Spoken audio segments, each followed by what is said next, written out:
There is a secret hidden in the ancient pages of the Bible, a secret so powerful that when spoken with faith, it turns the unseen into the seen and draws money into your life without struggle.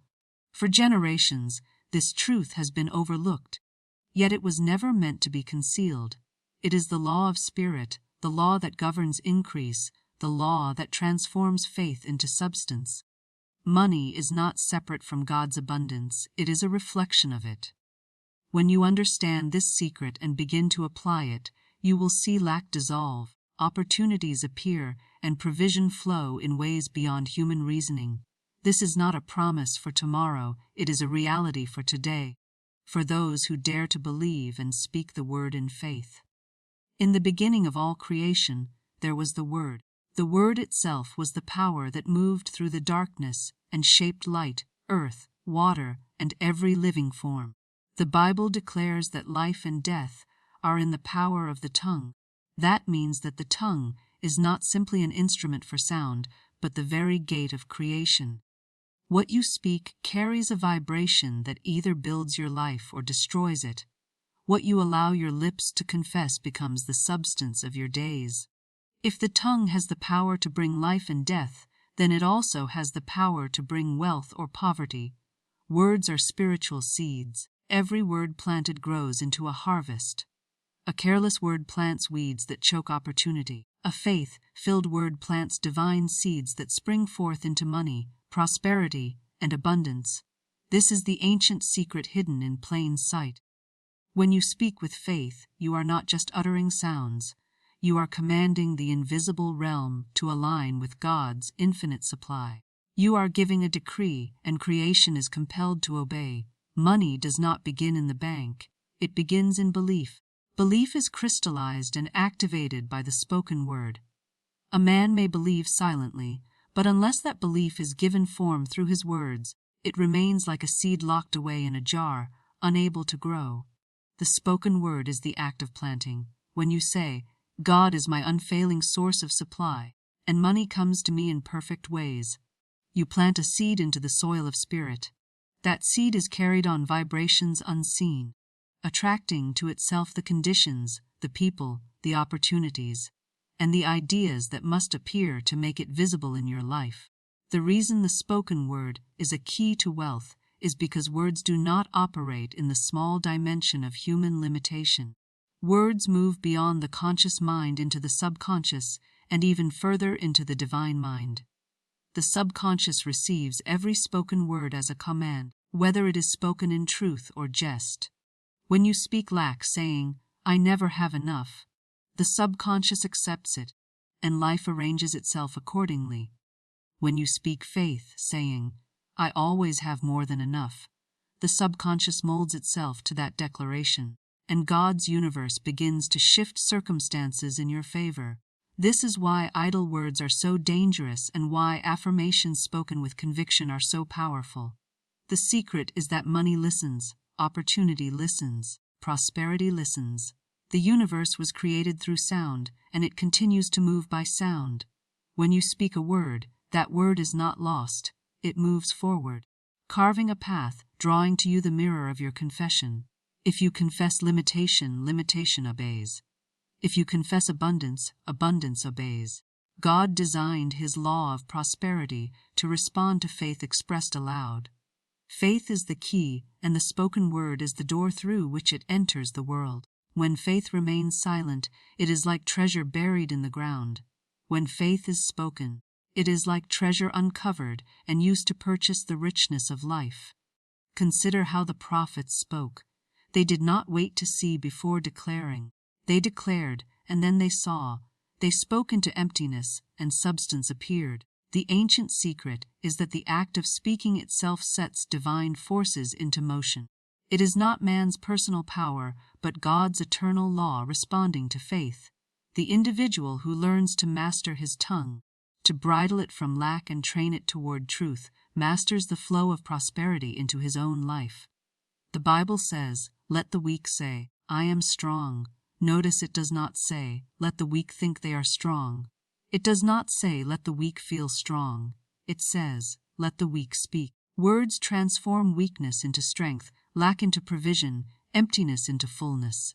This is not metaphor, it is divine law. Your money, your supply, your business, your career, your opportunities, they all respond to your words.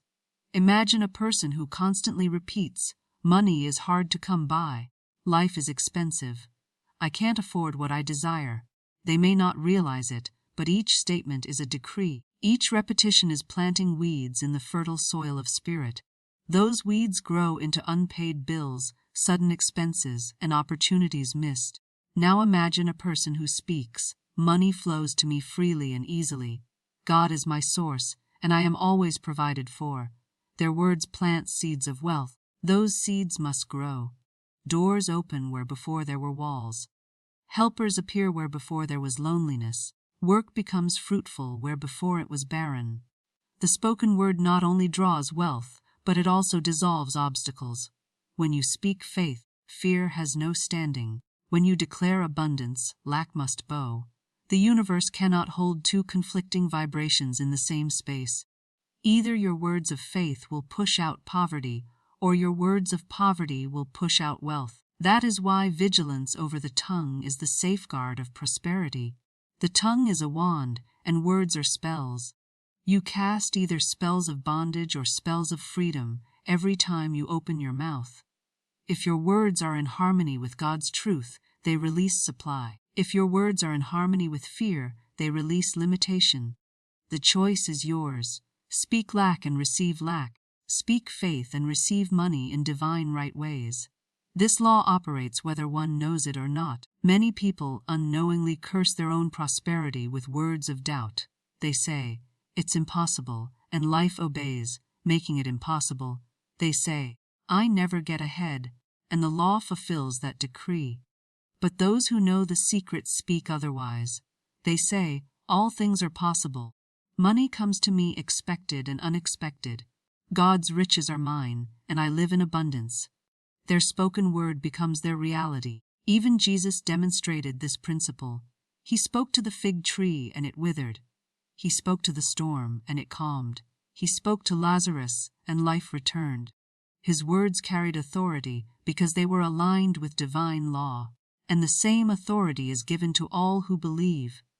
When you speak in faith, you speak not as a mere human, but as a vessel of God's own creative word.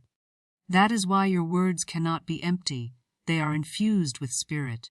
To speak faith into money is not to beg or plead. It is to command with calm certainty. It is to know that the spoken word is law. You are not asking for money to come, you are declaring that money is already on its way.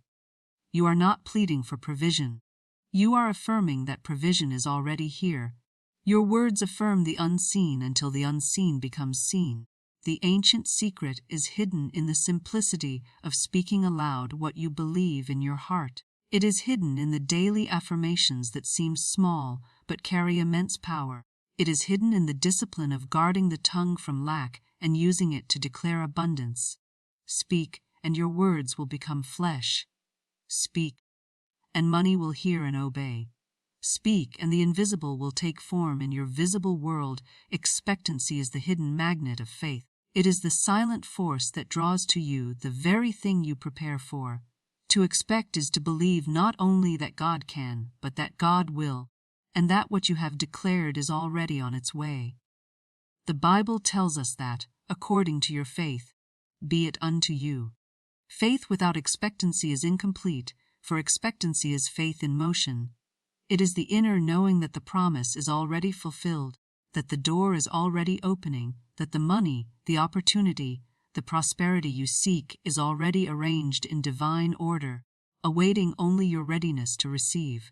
Expectation has always been the invisible partner of manifestation. What you expect consistently, whether in good or in lack, becomes the atmosphere of your life. Many souls pray for abundance, but secretly expect disappointment. They speak words of prosperity, but harbor hidden fears that nothing will change. In that conflict, expectancy wins. Expectancy always reveals the true belief of the heart. If the expectation is rooted in lack, the result is lack. If the expectation is rooted in supply, the result is supply. The divine law of expectancy operates with absolute precision. Just as the farmer expects a harvest when he plants a seed, the one who sows words of faith must expect them to return multiplied. The farmer does not sow and then worry each day if the soil will obey. He does not pull up the seeds to check if they are working. He simply expects. He waters the ground, waits in patience, and trusts the unseen process. Likewise, you must sow the seed of the spoken word and then expect the invisible to work for you. Without expectancy, the seed lies dormant. With expectancy, it bursts forth into life. When you expect, you prepare. Preparation is the outer evidence of inner faith. If you truly expect money to flow to you, you begin to live as if it is already on its way. You do not hoard in fear, but you act with wise confidence. You do not speak words of doubt, but you prepare the soil of your life for the increase. Expectancy causes you to create room for what is coming. If you expect a guest, you prepare the house. If you expect rain, you carry an umbrella. If you expect money, you make room for it in thought, word, and action. The ancient law is that expectancy sets the tone for manifestation. You receive according to what you expect, not according to what you hope vaguely. Hope may look into the distance, but expectancy stands at the door with arms open, knowing the gift is already arriving. Many who live in hope never cross into expectancy, and so they never see the harvest. Hope is the dream, expectancy is the reality. Hope says, one day. Expectancy says now. Faith and expectancy cannot be separated. Faith is the foundation, expectancy is the crown. To believe that God is the source of all supply is the first step. To expect that supply to appear in your life without delay is the second. When both are combined, the flow of abundance cannot be stopped. This is why expectancy carries such force. It refuses to doubt. It does not question when or how. It knows that God's ways are sure and that divine timing never fails. To live in expectancy is to reject fear. Fear always paints pictures of failure, of loss, of not enough. Expectancy paints pictures of provision, of answered prayer, of overflowing supply. The mind cannot hold both. It must choose. Either you expect fear's vision to come to pass, or you expect faith's vision to manifest. Your life becomes the mirror of what you continually expect. When you wake in the morning, what do you expect? Do you expect challenges, scarcity, bills, and struggle? Or do you expect favor, increased solutions, and supply? Every morning, expectation plants the seed of the day. If you expect money to flow, opportunities to appear, and divine connections to be made, you align yourself with God's abundance. Life arranges itself to meet the vibration of your expectancy. The law is so exact that even the smallest expectation sets forces in motion. A person who expects rejection unconsciously invites it. Their tone, their actions, their energy all bend toward it. A person who expects success carries themselves differently, and success gravitates toward them. In the same way, the person who expects poverty speaks in ways that repel money. The person who expects abundance attracts money through unseen doors. The divine law of expectancy is not wishful thinking. It is not vague optimism. It is the clear, steady knowing that God's promises are true and that your words of faith must return fulfilled. Expectancy gives no room for doubt. It closes the door to hesitation. It sees only the answered prayer. This law was written in the fabric of the universe, for creation itself responds to expectation. The tree expects to bear fruit in its season, and so it does. The bird expects food each morning, and so it finds it. Nature lives by expectancy without struggle. Man alone has learned to expect against his own good, and thus he suffers lack. To turn faith into money, one must master expectancy. To speak affirmations without expectancy is like planting seeds in barren ground. To expect without speaking is like preparing the soil but refusing to plant. The two must unite. When you speak, "God is my source and money comes to me now," you must also expect it. Expectancy waters the seed. It keeps it alive when nothing is yet visible. It assures you that though the field looks empty, the harvest is already rising beneath the soil. Expectancy transforms the atmosphere of the heart. It shifts your posture from waiting to receiving. It changes your language from someday to today. It keeps you vigilant, watching for the slightest sign of answered prayer. Expectancy opens your eyes to opportunities you would have otherwise ignored. It sharpens your awareness, guiding you to the right people, the right ideas, the right actions. Where others see coincidence, expectancy sees divine arrangement. Money responds to expectancy because money is energy.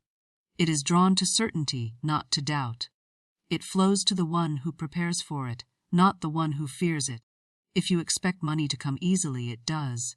If you expect it to be hard, it becomes hard. The divine law cannot be deceived. It brings to you the exact harvest of your expectation. Even prayer itself is completed by expectancy. The one who prays and then doubts has already cancelled the prayer. The one who prays and then expects has sealed it. Jesus said, "When you pray, believe that you have received it, and it shall be yours." That is the law of expectancy. Believe it is already done, speak it as done, and expect it to arrive. Your outer world will always adjust itself to match your inner expectancy. If you expect lack, even money in hand will slip away. If you expect increase, even small beginnings will grow into abundance. This law works without fail because it is written in God's creation. The magnet of expectancy cannot be denied. It will always draw to you the picture you hold firmly in faith. The Bible makes it plain that as long as the earth remains, seed time and harvest shall never cease. This is not only a truth for the farmer and his field, but a truth for the soul and its prosperity. Faith itself is a seed, and when planted, it carries within it the invisible coat of harvest. Every word spoken in faith, every prayer declared with conviction, every affirmation grounded in divine truth is a seed cast into the fertile soil of spirit. Money, opportunities, supply, and abundance are not accidents. They are harvests grown from seeds of faith that were planted deliberately or unconsciously.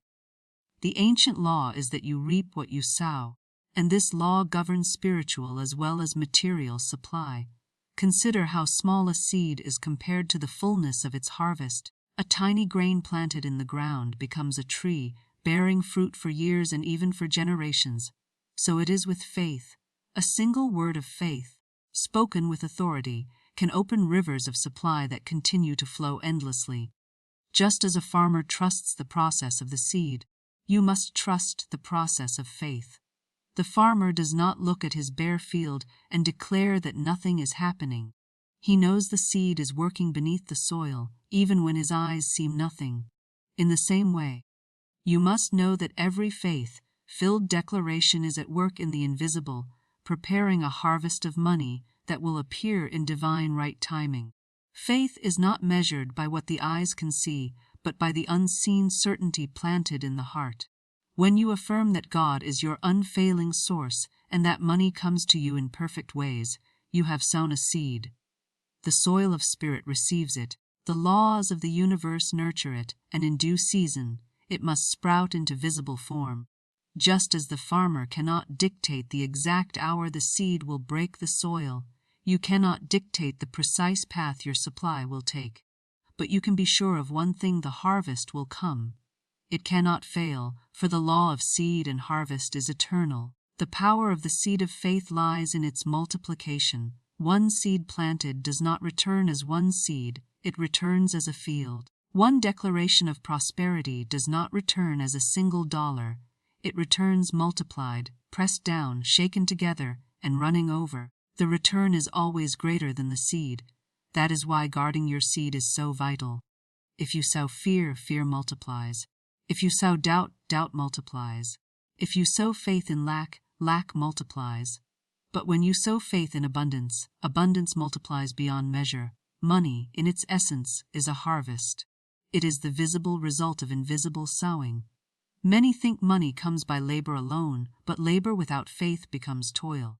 True prosperity is born of faith first, and then action guided by that faith.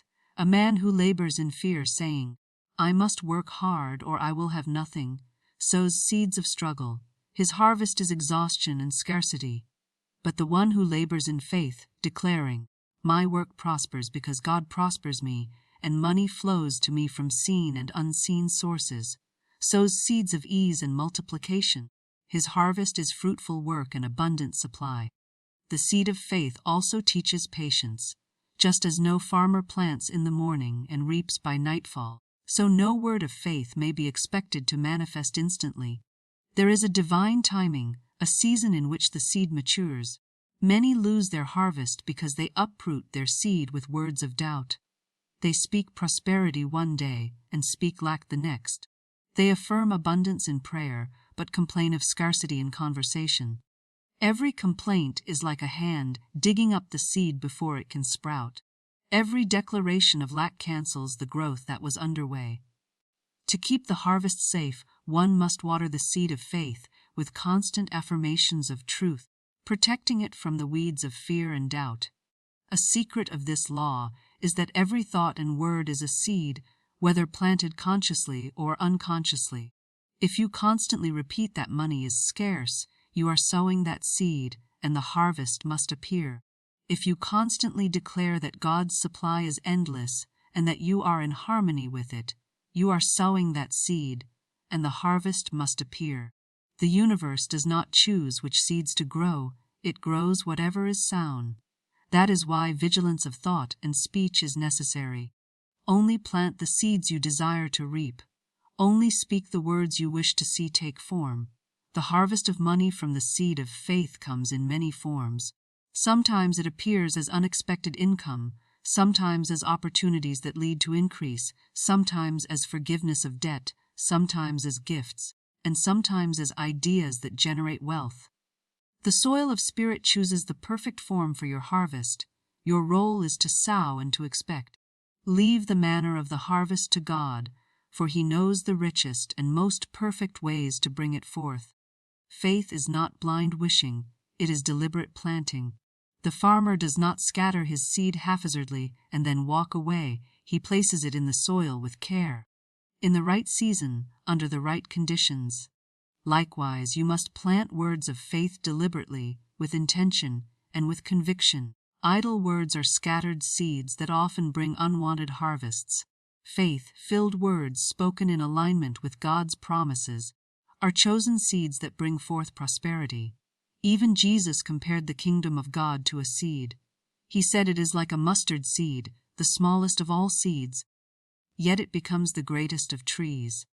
The lesson is clear, it is not the size of your faith, but the act of planting it that matters. A single affirmation spoken with conviction can grow into a vast harvest of money.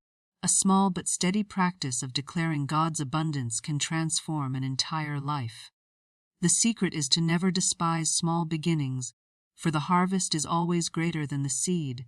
Money, like any harvest, requires tending. Speak your faith daily. Water your seed with expectancy. Protect it from fear. Trust the invisible process. And never forget that the law is unfailing. Whatsoever a man sows, that shall he also reap. If you sow faith in God's provision, the harvest must be money, wealth, and abundance. It cannot be otherwise, for the seed carries its harvest within itself. The beauty of this law is that it places prosperity within reach of all. You do not need vast knowledge, high position, or great strength. You only need to plant the seed of faith.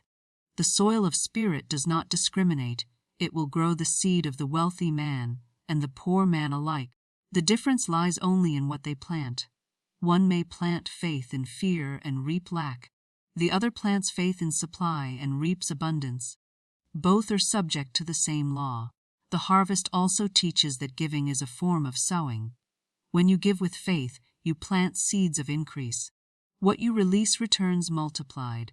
When you hold back in fear, you block the flow of the law. The farmer who refuses to release his seed into the soil cannot expect a harvest. In the same way, the one who clings to every coin in fear of loss cannot expect increase. Giving is the act of planting faith in circulation, and money returns in greater measure. The seed of faith must always be sown with joy. A farmer sows in hope of the harvest, not in dread of the labor. To speak words of prosperity with joy is to infuse them with power. To give with joy is to quicken the soil of spirit. Joy is the sunlight that strengthens the seed, causing it to grow rapidly. Complaints are clouds that block its growth. That is why gratitude and joy are vital companions of faith. When you give thanks in advance for the harvest, you quicken its arrival. The ancient truth remains: faith is the seed, money is the harvest. The tongue is the hand that plants, the heart is the soil that nurtures, and God is the one who gives the increase. As you learn to sow deliberately, consistently, and joyfully, you align yourself with the divine cycle of seed time and harvest, and your life becomes a continual field of abundance. There is no poverty in God. There is no lack in spirit. From the beginning of creation, everything has been provided in overflowing measure. The oceans do not lack water. The stars do not lack light. The trees do not lack fruit in their season. The birds do not lack food in the morning, and the sun does not fail to rise. The universe itself is an endless display of abundance. Everywhere you turn, life multiplies, expands, and gives forth without resistance. This is the nature of God, to provide, to supply, to overflow. Yet man, created in the image of God, often lives in scarcity, fearing tomorrow, clinging to coins, and speaking words of limitation. The reason is simple: man forgets alignment with the divine flow. The secret of prosperity is not in striving or struggling, but in aligning with the abundance that already exists. Alignment is agreement. To align with God's abundance is to come into agreement with His truth. His truth declares, "I shall supply all your need according to my riches in glory." His truth declares, "The Lord is my shepherd, I shall not want." His truth declares, "Ask, and it shall be given you." When the soul aligns with this truth, life mirrors it. Money, opportunity, supply, and provision appear because the individual has tuned his heart, mind, and words to the eternal frequency of abundance. Alignment is the bridge between invisible supply and visible manifestation. Imagine a radio. The air is filled with music, yet you hear nothing until you tune to the right frequency. The music was already there, but without alignment, it remained silent. So it is with God's abundance. Prosperity is all around you, flowing endlessly in spirit. But unless you align your words, thoughts, and expectations, you cannot receive it. Many live in lack not because abundance does not exist, but because they are tuned to the wrong frequency. They are aligned with fear, doubt, and limitation, and so they hear only the static of poverty. The secret is to change the dial, to tune into faith, gratitude, and divine certainty. To align with abundance, you must first release the false belief that money is separate from spirit. Money is not unholy, nor is it outside God's plan. Money is energy, a symbol of exchange, a tool for good when used in alignment with divine law. To separate money from spirit is to create division, and where there is division, flow is blocked. When you understand that money, like air and water, is part of God's provision, you release guilt, fear, and struggle. You see money as a servant of spirit, and spirit as the master who directs money to its rightful place. This understanding alone aligns you with the divine flow, for you cease to resist what was created for your good. Alignment requires harmony between thought, word, and belief. You cannot align with God's abundance while speaking words of lack. You cannot align with prosperity while holding fearful thoughts about debt. The heart and the tongue must agree with divine law.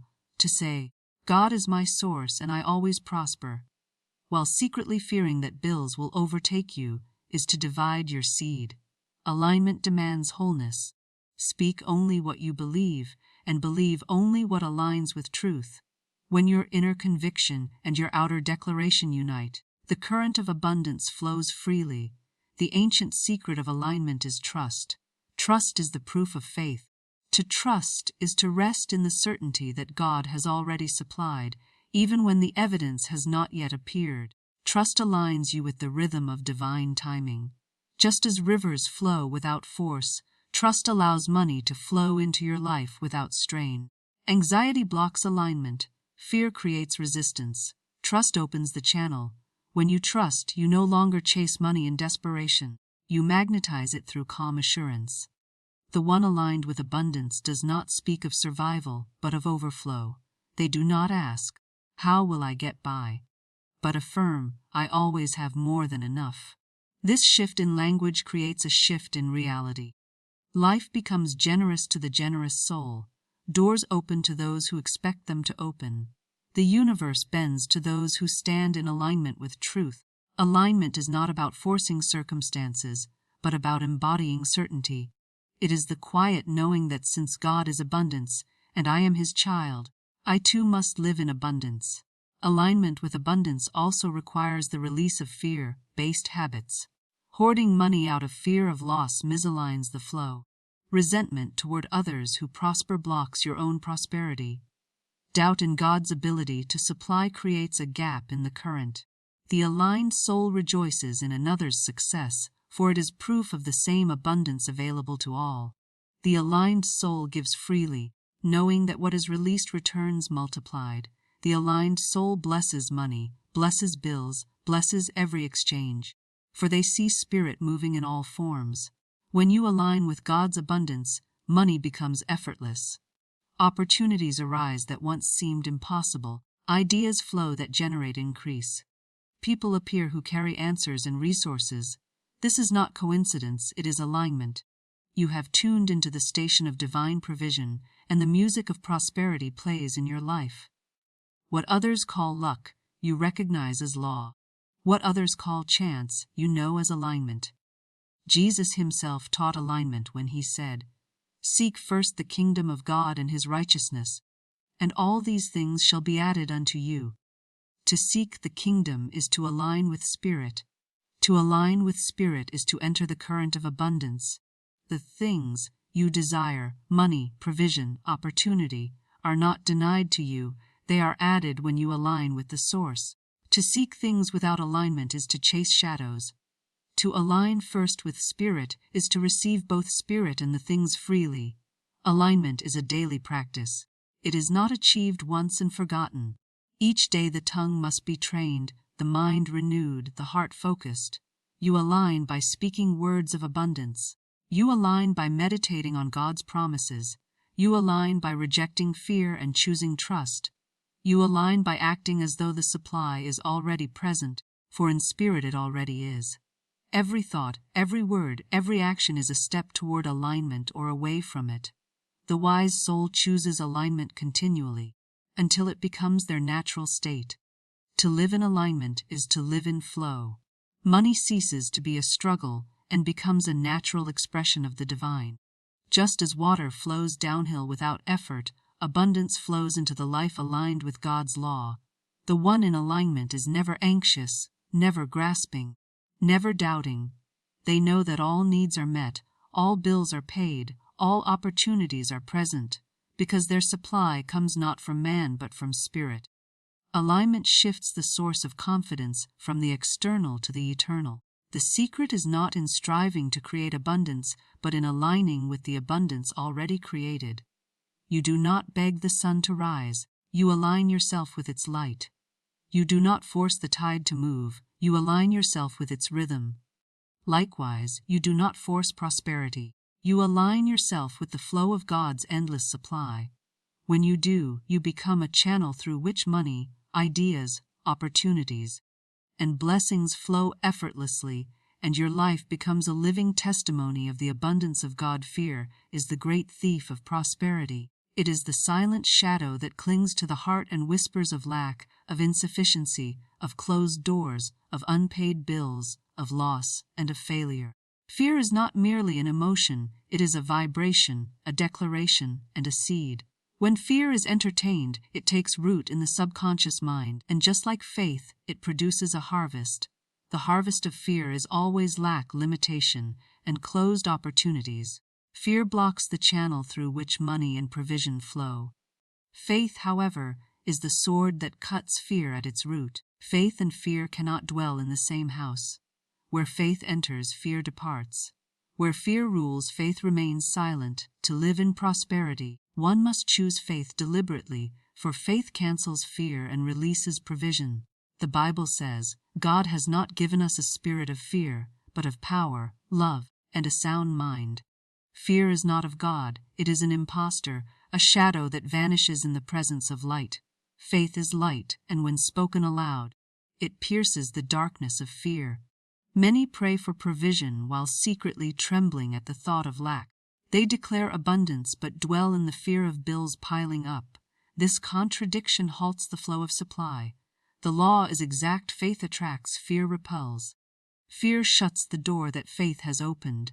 That is why the ancient secret of prosperity begins with mastering fear. The moment fear is replaced with faith, provision begins to flow freely, without resistance. Faith is not the denial of circumstances, it is the refusal to be ruled by them. Faith sees beyond the evidence of the moment. Where fear looks at an empty purse and says, "There is nothing left," faith looks at the same purse and declares, "My supply is infinite, and more is on the way." Where fear trembles at a bill and says, "I cannot pay," faith looks at the bill and says, "This is already paid in divine order." Faith does not pretend the problem does not exist. It simply declares that God's supply is greater than the problem. Fear magnifies lack, faith magnifies supply. Fear sees the obstacle, faith sees the answer. Fear believes in scarcity, faith believes in God's abundance. The secret lies in understanding that fear is a form of misplaced faith. It is belief in the wrong direction. To fear lack is to place faith in lack. To fear debt is to place faith in debt. The subconscious does not differentiate between faith in abundance and faith in poverty. It simply accepts the strongest impression and manifests it. That is why fear is so dangerous. It is creative in its own destructive way. The soul must be trained to withdraw faith from fear and invest it only in truth. To say, "I cannot afford this," is to sow faith in poverty. To say, "God provides this for me in perfect ways," is to sow faith in supply. Both are seeds, and both grow, but only one brings provision. Faith cancels fear by speaking louder, stronger, and with greater authority. When fear whispers, "You will not make it," faith must declare, "I always make it, for God is my source." When fear suggests, "You are running out," faith must declare, "I am overflowing, and my cup runs over." The spoken word is the weapon by which faith drives fear away. Fear thrives in silence, but it cannot survive in the presence of faith-filled words. To continually affirm truth is to starve fear until it dissolves. The more one speaks faith, the weaker fear becomes until it disappears entirely. Provision flows the moment fear is cancelled because the channel is clear. Imagine a pipe clogged with debris. The water exists in abundance, but the flow is blocked. Fear is the debris that clogs the pipe of prosperity. Faith removes the blockage, and suddenly the water rushes forth.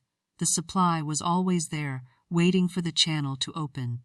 In the same way, money and provision are already present in spirit, but fear blocks them. The moment faith is spoken, the block is removed, and the provision appears. This is why the scriptures so often repeat, "Fear not." It is not merely a comfort but a command, for fear not only torments the soul but also obstructs the flow of prosperity. Faith is the atmosphere in which miracles happen. Fear is the atmosphere in which scarcity thrives. A fearful man may labor endlessly yet never prosper, for his fear poisons the harvest. A faithful man may labor calmly and prosper greatly, for his faith blesses the work of his hands. Faith is magnetic. It draws ideas, people, and opportunities into alignment. It causes money to flow through expected and unexpected channels. Fear, on the other hand, repels. It drives away helpers, closes doors, and blinds the eyes to opportunity. The man ruled by fear may stand before an open door and not see it, for his eyes are clouded. The man ruled by faith will see doors where others see walls, and those doors will open for him. Fear creates haste, but faith creates patience. The fearful soul rushes, grasps, hoards, and struggles, always believing there is not enough. The faithful soul moves with calm assurance, giving freely, trusting fully, knowing that supply is endless. The fearful soul lives in anxiety, the faithful soul lives in peace. This peace is the proof of alignment with God's abundance. When you are at peace, provision flows to you easily, for you are no longer resisting it with anxious thoughts. One of the greatest secrets of this law is that gratitude strengthens faith and dissolves fear. The fearful soul complains of what is missing, and the complaint multiplies lack. The faithful soul gives thanks for what already is, and gratitude multiplies supply. To wake in the morning and thank God for the money you have, for the provision you see, for the supply already given, is to invite more. To complain is to close the channel tighter. Gratitude is the language of faith, and faith cancels fear. A grateful soul cannot remain in fear, for gratitude lifts the heart into expectancy.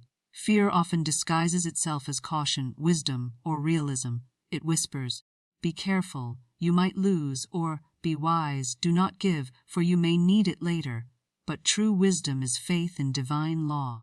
The one who withholds in fear blocks increase. The one who gives in faith multiplies their supply. Fear says, "There is not enough to go around." Faith says, "There is always enough, for God is my source." Fear says, "What if I fail?" Faith says, "I cannot fail, for I am sustained by Spirit." Every fearful statement must be challenged by faith until faith becomes the dominant voice. Even the smallest act of faith can cancel great fear. A mustard seed of faith is enough to move mountains. Fear may roar like a giant, but a single declaration of truth spoken in faith can silence it. This is because fear is illusion, while faith is reality. Fear is shadow, while faith is light. Fear exists only where faith is absent. The moment faith is present, fear disappears like darkness before dawn. Provision is not something earned by struggle, but something released by alignment. When you cancel fear and stand in faith, you release what was always yours. The abundance of God is infinite, but fear builds walls around it. Faith tears those walls down. Fear binds, faith looses. Fear closes the hand, faith opens it. Fear shrinks the soul, faith enlarges it. And when the soul is enlarged by faith, provision rushes in to fill the space. The greatest wealth is not simply money in the hand, but freedom from fear in the heart. For the one who conquers fear will never lack. Even if their purse is empty, their faith will refill it. Even if their business falters, their faith will restore it. Even if their path seems uncertain, their faith will clear the way. The faithful man is never poor, for his wealth is not in coins alone, but in the unfailing certainty that God is his source. This certainty manifests as provision again and again, in every season, in every situation, in every need. Thus the secret is clear: fear must be cast out, and faith must reign. The two cannot live together. As light and shadow cannot share the same space, faith and fear cannot share the same heart. Choose faith, and the shadow of fear dissolves. Speak faith, and fear retreats. Live faith, and provision flows. Every bill is paid, every need is met, every desire is fulfilled, not because of struggle or chance, but because fear was cancelled, and faith released the infinite abundance of God. As we have journeyed through these keynotes, a single truth rises above every principle. Prosperity is not a matter of chance, luck, or the world's economy. It is a spiritual law written into the very fabric of creation. Money, wealth, and provision are not random blessings reserved for a few, but natural outflows of aligning with the unseen laws of faith, word, and divine order. We have seen that every spoken word carries power, that fear blocks the flow of abundance while faith releases it, and that gratitude, discipline, and expectancy are the keys that unlock the storehouses of heaven. The Bible teaches that, as a man thinketh in his heart, so is he, and this has echoed throughout each keynote. The inner world creates the outer world. Scarcity, debt, and lack are never the ultimate reality. They are shadows born of fear, doubt, and negative confession. Prosperity, increase, and provision are reflections of a heart anchored in truth, a mouth speaking faith, and a soul resting in God's unlimited supply. The shift begins not in the bank account, but in the mind and spirit. If one takes nothing else, let it be this: God is the unfailing source of all supply. Jobs, businesses, people, and opportunities are channels, but they are never the source. Fear of losing them is fear of losing the channel. Faith in God is confidence in the source, which cannot run dry. When you anchor your trust in the source, you walk in a peace that no economic downturn, No lost job and no temporary setback can disturb.